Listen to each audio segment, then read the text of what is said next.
রোহিঙ্গাদের নিয়ে আসলে কাজ হচ্ছে না। এবং এই মিয়ানমারের যারা আরাকান আর্মি আছে এরা মাইন পোতা থেকে শুরু করে নানাবিধ অ্যাক্টিভিটিস করছে এবং এরা নিজেদের মতো করেই কিন্তু আসলে একটা সার্কেল ক্রিয়েট করেছে, একটা বিজনেস কি বলে আইডিয়াও যদি বলি স্টার্ট আপ ক্রিয়েট করে ফেলছে, sorry to say like this. Yes, মানে এই ব্যাপারটা আপনি যেটা বললেন এটা নিয়ে আমিও আসলে একটু ঘাটাঘাটি করে দেখেছিলাম যে মাইনের মধ্যে থেকেও আসলে সেফ প্যাসেজ আছে, they have this safe passage for the Rohingyas. Trading peoples lives for money, exactly, ঠিক আছে।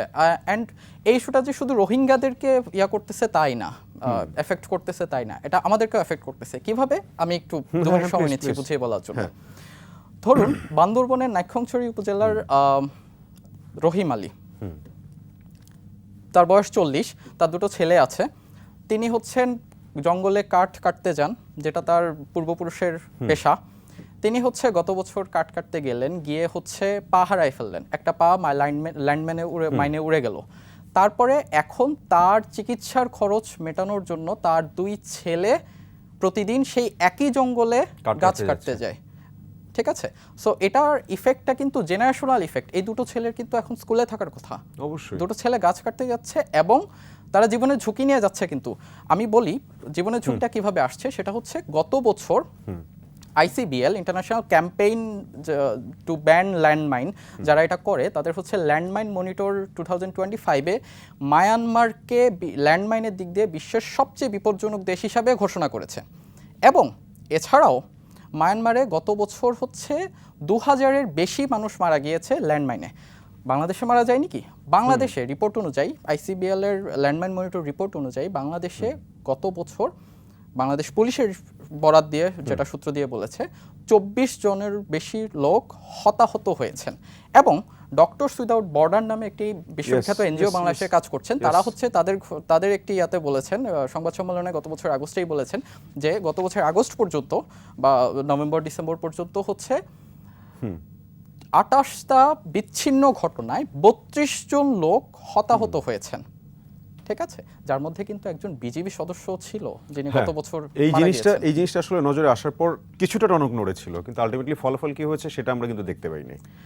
ফলাফলের দিকে আসলে এখানে কয়েকটা বিষয় আছে। বাংলাদেশ সেনাবাহিনী এবং বিজিবি হচ্ছে বর্ডারে কিন্তু নিয়মিতই মাইন সংক্রান্ত সচেতনতা কার্যক্রম চালাচ্ছে। এনজিওগুলা খুব একটা এদিকে নজর দিচ্ছে বলে আমার মনে হয় না, কারণ রোহিঙ্গাদের ইনফ্লাক্স নিয়ে তাদের ব্যস্ত থাকতে হচ্ছে। বাট আমার মনে হয় যে সরকারের কাছে আমি জানাবো জেনজির প্রতিনিধি হিসাবে, টেকনিক্যালি যেহেতু আমি জেনজি, সো সরকারের প্রতিনিধির কাছে জানাবো যে এই ব্যাপারটায় যেন আরও সচেতনতা ক্রিয়েট করা হয়।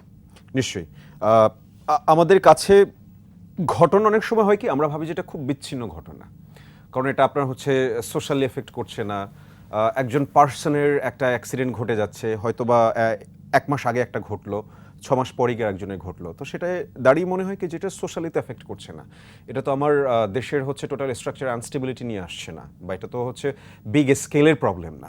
এরকম অনেক জিনিস ভাবি, কিন্তু একটা জিনিস আমরা প্রায়শই ভুলে যাই। মানে এটা আমি যদি পার্সোনাল ক্ষেত্রেও বলি যে একটা মানুষ যখন হচ্ছে বিপদগ্রস্ত হচ্ছে, সমস্যা পড়ছে, আপনি যেরকমের জনাব আব্দুর রহিমের কথা বললেন, সো উনি পা হারানোর পরে ওনার 2টা সন্তানের হচ্ছে ওই স্কুল ছেড়ে গিয়ে এখন কাজ করতে হচ্ছে, ওনার কষ্টটাও তো আমাদের বুঝতে হবে, ওনার খারাপ লাগাটা, ওই স্ট্রাগলটাও তো আমাদের বুঝতে হবে।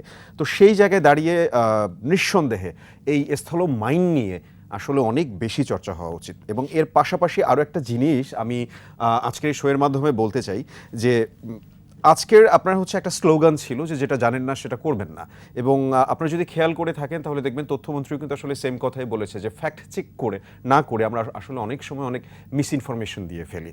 সো এখন হচ্ছে সোশ্যাল মিডিয়ার যুগ, সো দেখা যাবে যে হচ্ছে যারা খুব ট্রেন্ডিংয়ে আছে বা যারা খুব হচ্ছে ফলোয়ার কেন্দ্রিক হচ্ছে নিউজ করে থাকে, তারা কোনো কিছু ফ্যাক্ট চেক না করেই একটা ঘটনা ইনস্ট্যান্ট হচ্ছে ছড়িয়ে দেয়। সো ওইটার যে কত একটা নেগেটিভ ইফেক্ট পড়ে ওই জিনিসটা আমরা আসলে খেয়াল করি না।